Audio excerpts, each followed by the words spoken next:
주말마다 9월 11일 화요일 묵상을 함께 나오도록 하겠습니다. 오늘 말씀 데살로니가 후서 3장 1절에서 18절까지의 말씀으로요, 복음의 가치에 합당한 삶이라고 하는 제목으로 함께 묵상을 나누도록 하겠습니다. 자, 오늘 본문은 데살로니가 후서의 마지막으로 복음의 약속을 받은 자들이 마땅히 살아야 하는 그 성실한 삶에 대해서 말씀을 하고 있습니다. 자, 우리는 바울이 데살로니가 성도들에게 쓴 편지에서 성실한 삶에 대해서 바울이 지속적으로 강조하는 것을 보게 됩니다. 사도들에게서 받은 전통인 그 말씀 안에서의 삶, 종말을 기다리는 자들의 삶이 그들의 일상에서의 성실의 삶이라고 하는 것은 오늘날 많은 이단들 혹은 잘못된 종말론을 가지고 있는 사람들의 삶과 대비하였을 때에 어쩌면 너무나도 평범한 것처럼 보이기 때문에 우리가 당황할 수가 있습니다. 그렇죠. 이제 주님 오신다 그러면 막 무언가를 해야 되는 것 같고 막 그런데 그냥 성실하게 살아라라고 하니까 이게 뭔가라고 싶습니다. 그러나 주님 오실 날을 기다리는 사람들은 오늘을 성실하게 살아가는 그 사랑의 삶을 살아갑니다. 바울은 주님이 오실 날을 기다리며 배운 말씀을 행하는 사람들 앞에서 무질서하지 않고 수고하는 삶을 살라라고 이렇게 말씀을 합니다. 자, 그 본을 이미 성도들 앞에서 바울이 보였는데요. 7절과 8절의 말씀을 보면 바울 일행의 삶이 무질서하지도 않았고 또한 음식을 값없이 먹지 않고 수고하여서 일하면서 자신의 경제적인 부분들을 감당하였다라고 말씀을 하고 있습니다.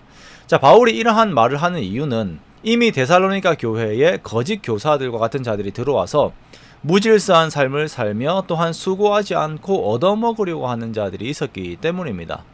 또한 그뿐만 아니라 또 이 성도들도 이런 영향을 같이 받아가지고는 여기저기 이렇게 돌아다니면서 말하고 분란 일으키고 막 그러면서 그냥 이제 얻어먹고 이런 삶을 살았던 것이에요. 여기에서 무질서하다라고 하는 것은 사회 안에서 규정되어 있는 서로를 위한 상식적인 원칙 이행을 하지 않는 것을 또한 함께 말하고 있습니다. 그리고 자신의 배만을 위한 삶을 살면서 지속적으로 타인들에게 경제적으로 기대는 삶을 사는 것이죠. 자, 여기에서 성도들의 삶을 보게 됩니다. 자, 이것은 사역자들도 마찬가지입니다. 자, 이들은 경제적인 부분에서 자신의 몫들을 감당을 해야 하며 사회 안에서 서로의 영역들을 침범하지 않고 주어진 규칙들을 서로 존중하며 살아가야 합니다. 가끔 교회 안에서 일어나는 일들 혹은 교육자들이나 성도들에게서 일어나는 그 일들을 보면 일반 사회 안에서는 도저히 용납이 되지 않는 비상식적인 요구들과 행위들이 있음을 보게 됩니다. 교회니까 라고 하면서 불법적인 일들을 서슴지 않고 저지르는 것을 보게 되는데요. 그것은 교회에서 기본적으로 가지고 있는 배려와 오래 참음 혹은 용서와 같은 좋은 가치들을 이용하는 악행입니다. 경제적인 부분에서도 마찬가지입니다. 초대 교회가 부흥하면서 가장 먼저 나타난 현상은 성도들이 사랑 안에서 자신의 것을 나누는 삶을 산 것입니다. 그런데 이렇게 나누는 마음들을 이용하여서 그것을 얻으려고 그것들을 착취하려고 하는 세력들이 등장을 하는 것입니다. 헌금의 무게에 대해서 가볍게 여기고 혹은 또 그 헌금을 내기까지 그 성도들이 삶에서 얼마나 수고하였는가라고 하는 그 수고를 가볍게 여기고 게으르게 행하여서 일을 하지는 않고 오히려 일을 만들면서 그 재정적인 부분에 욕심을 내는 사람들이 있는 것입니다. 그래서 12절에서는 조용히 일하여 자기 양식을 먹으라 라고 말씀을 하고 있습니다. 그리스도인들은 기본적으로 다른 사람들을 사랑하는 마음을 가지고 있으며 그 사랑은 상대에 대한 존중과 함께 상대의 수고의 결과인 그들의 재산에 대한 존중도 함께 가지고 있습니다. 우리가 이 가치를 선하게 여기며 더욱 수고하는 삶을 살고 주는 것이 받는 것보다 복되다라고 하는 가치를 항상 부르짖고 이행하는 삶을 우리가 살아야 합니다.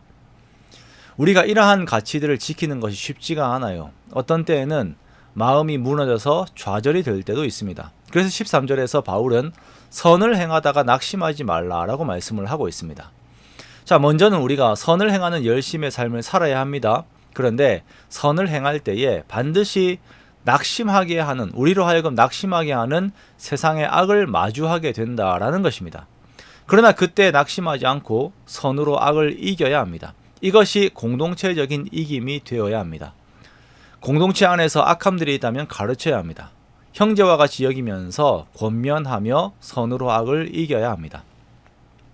끝으로 바울은 데살로니가 전서의 처음에서 언급하였던 복의 내용인 평강을 전하며 편지를 마무리하게 됩니다. 성도의 평강은 오직 예수 그리스도 안에서만 주어지게 되며 우리는 예수 그리스도의 말씀을 따르는 삶을 살아가면서 이 평강을 유지해야 합니다. 이것이 성도의 삶입니다.